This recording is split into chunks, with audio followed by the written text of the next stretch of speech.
فجر کون سی فجر ہے؟ مفسرین کرام کہتے ہیں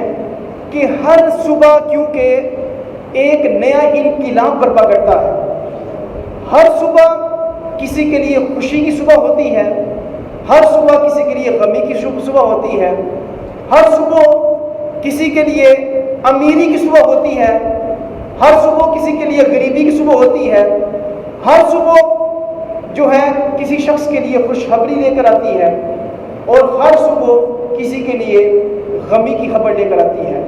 اس لیے رب تعالیٰ نے والفجر کا جو ہے وہ فجر بھی کہہ سکتا تھا،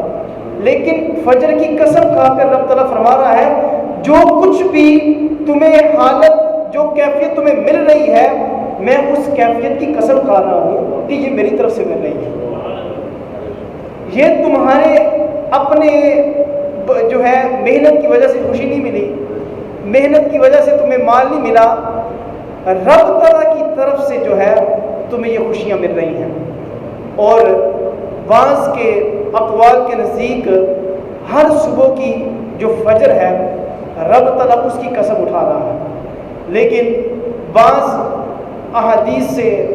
یہ پتہ چلتا ہے کہ یہ فجر جو ہے یہ ذی الحجہ کی پہلی فجر ہے، جس کو رب تعالیٰ اس کی اہمیت کو واضح فرما رہا ہے کہ قسم ہے ذی الحجہ کے چاند کی پہلی فجر کی، تاکہ بندے کے ذہن میں آ جائے کہ یہ جو ذی الحجہ کا چاند چڑھ گیا ہے یہ کوئی عام چاند نہیں چڑھا، اور یہ جو فجر ہے یہ عام فجر نہیں ہے، یہ بڑی خاص فجر ہے۔ اس لیے رب تعالیٰ اس فجر کی قسم کھا رہا ہے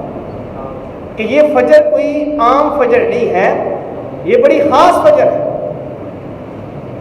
والفجر قسم ہے فجر کی،